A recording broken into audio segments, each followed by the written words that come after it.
Hey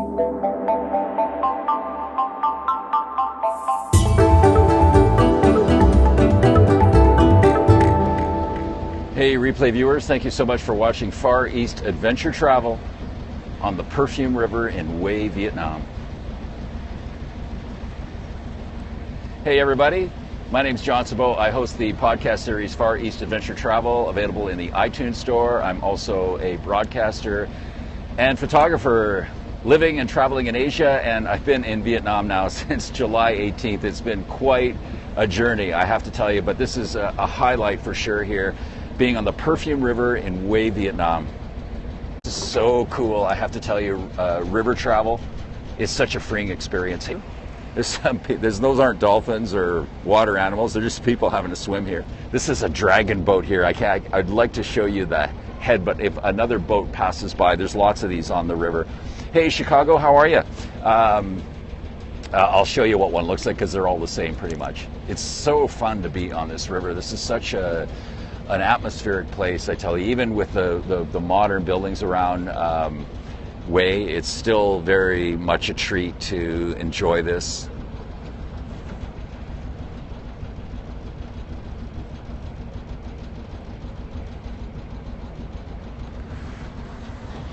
This is a big boat. I got it all to myself, like $8 an hour. Sunsets in about just over an hour and 15 minutes here in central Vietnam.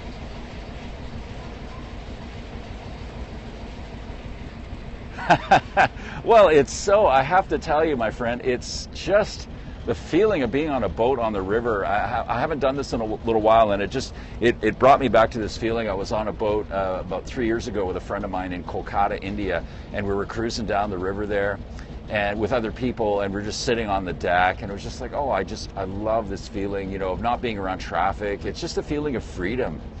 It's so amazing. I will do this more often while I'm here. It's such a pleasure to share this with you too, as we look out over the Dragon's Head. There's another dragon boat coming by just here. I'll zoom in on it to show you. They all pretty much look the same. Barcelona. Hey, thanks, man. Yeah, especially with the motorbikes. Hey, Julie, thanks for joining me here on Periscope. I was just on Facebook Live. You can watch that broadcast. That was the first part of this journey on the Perfume River on my Facebook page, Far East Adventure Travel. I'm doing some testing. I'm going to be doing a broadcast for Facet Travel by Tastemade later in the week from the Perfume River here, and I just wanted to do some testing to see how the broadcast is, and I think it's okay. I think the quality's okay. You guys let me know.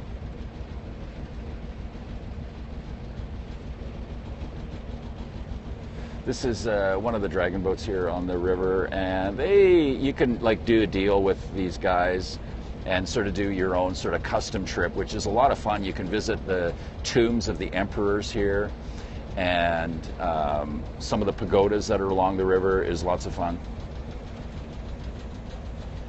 Good in Australia, awesome, cool. So you can do your own custom trip here. I just did an hour one. I just wanted to come out and test the bandwidth out here on the water to see if everything's cool. Thank you so much. Thank you. Thanks for inviting your followers.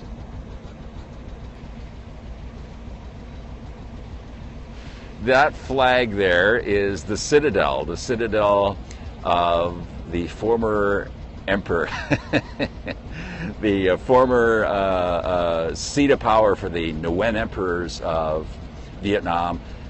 In a lot of ways is really the cultural, spiritual capital of the country.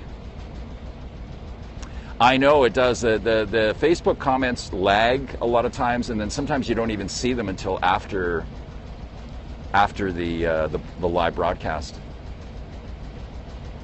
But this is really cool. I've already done one trip in here. I'll do one or two more before I go. I'll go early in the morning just to get some better light, or maybe late in the afternoon. Some beautiful buildings inside here. And up the river here, there's more things to see. There's a pagoda that's I was at earlier. Actually, I did a Facebook Live there, I believe, or a Periscope Live there earlier. And it's a lovely Buddhist temple called the Tien Mu Pagoda. It's the highest religious building in all of Vietnam. with the pagoda. It's 21 meters high. And there's also tombs of the former emperors, like I said, that are really interesting. I'm making arrangements, or will be making arrangements to see as well. Hopefully I'll be able to share some of that with you too.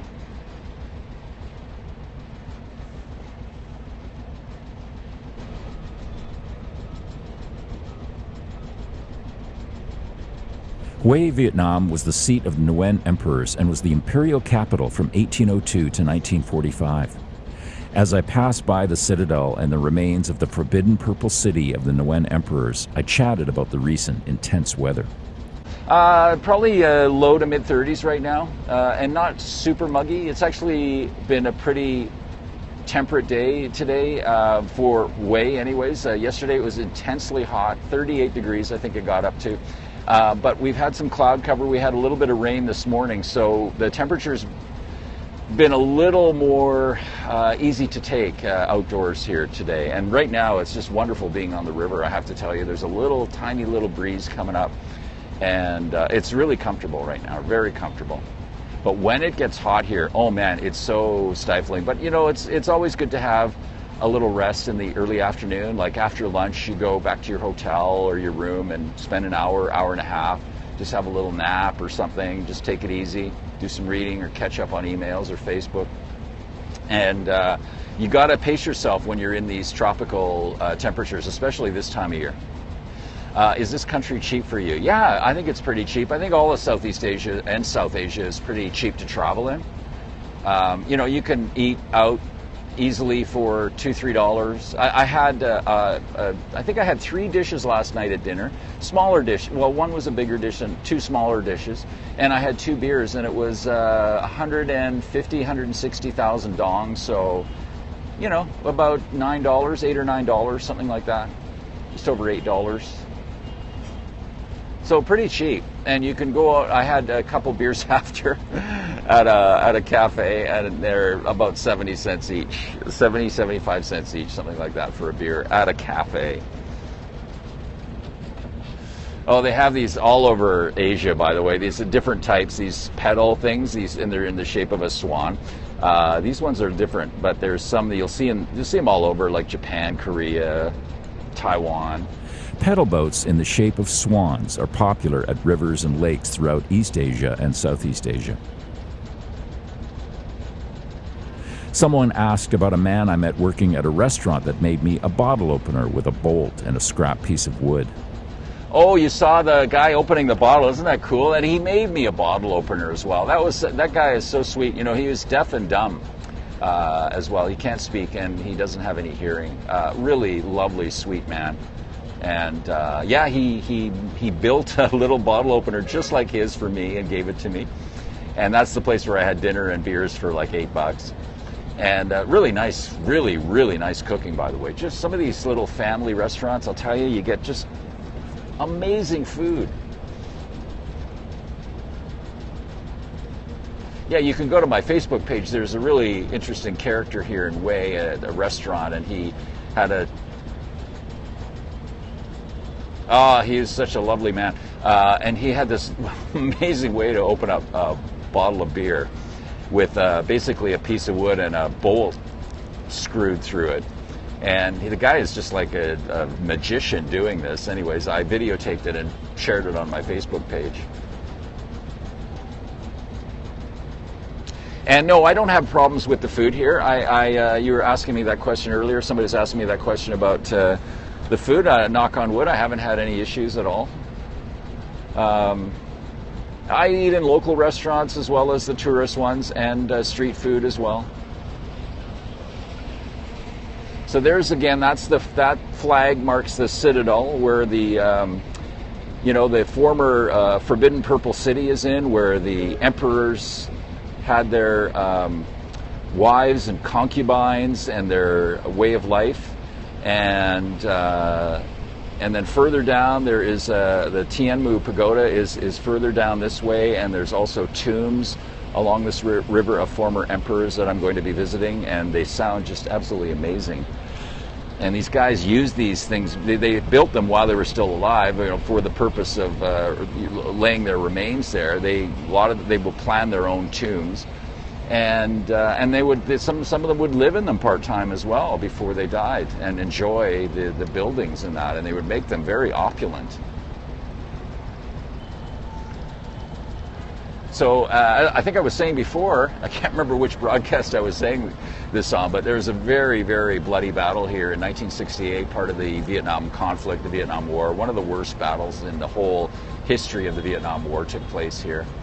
And many, many people were killed. Many civilians, unfortunately, were killed in the action. This is the Perfume River. The Perfume River, and they call it the Perfume River because Puerto Rico, how are you? Because a lot of orchard blossoms fall into the river, upriver, and they come down the river. Hey, Houston. So nice to have Texas along for the ride. And we got Florida in the house as well. And they would have this lovely odor of blossoms. And I'm not sure how strong it is today, but that's how the river got its name.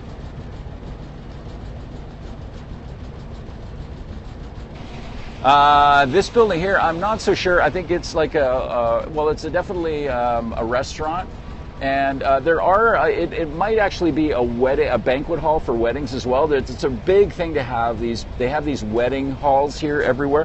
When I was in Da Nang, there's a whole street just lined with these wedding halls. So this could be a wedding hall as well. And then along here, there's cafes and restaurants. There's a walking street here. It's really lovely to come down at night. There's no motorbikes allowed, and they have lanterns lit here. And you can see this bridge it lights up at night and changes color, yellow and purple. And you can come down here and have a beer or a coffee, a Vietnamese iced coffee, and enjoy the surroundings. It's very, very lovely. The Trong Tien Bridge was designed by Gustav Eiffel, who was responsible for many bridges and buildings during the French Colonial Period in Vietnam.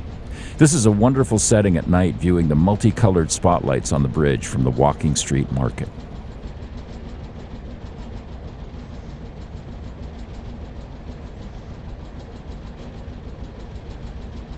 And we're coming up to another section there where you can see some people out, I think, already. But like about 7 or 8 at night, it gets pretty busy. I was down here last night and I had a iced coffee down here.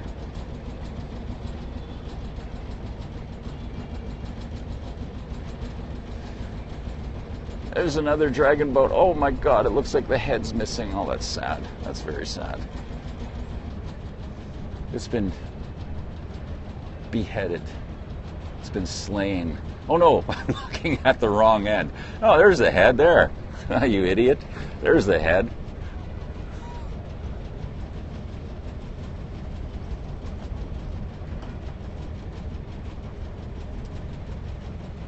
This boat just looks just like this one. The dragon basically looks the same.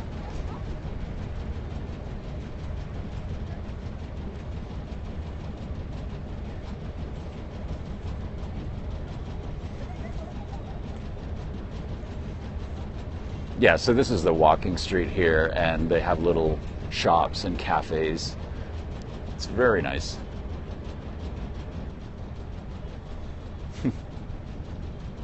See, you think I can get these people to wave? Do you think they'll wave if I... Hey, yeah, they'll wave. Yeah. Yeah, this place I went to last night for iced coffee. It was really good. And it's about $1.50. Population of Hue, good question. I think it's about 300,000, something like that. I'll confirm that. The current population of Hue is approximately 350,000. There's some lovely old French colonial buildings still around Hue that survived the war. And there's a couple of hotels here. The Hotel Saigon Moran is a hotel in Hue that's just gorgeous. It was built in the early 1900s. Has that lovely Indochina French colonial feel to it. This is another one in here you can see behind the palm trees. And this is basically the motorcycle bridge, bicycle motorcycle bridge. As we passed under the Trong Tien Bridge, my boat ride on the Perfume River was coming to an end. This was a fantastic experience, riding past the green banks of the river, seeing the Citadel and other sights from my very own chartered dragon boat. Hue is a city that in relatively short time has seen emperor rule, terrible loss and devastation from war, and an eventual acceptance of what had been seen by the Vietnamese Communist Party as a reminder of a feudal regime. Currently, restoration of many of its historic sites is underway. A truly remarkable experience and perspective from Hue's legendary atmospheric waterway, the Perfume River.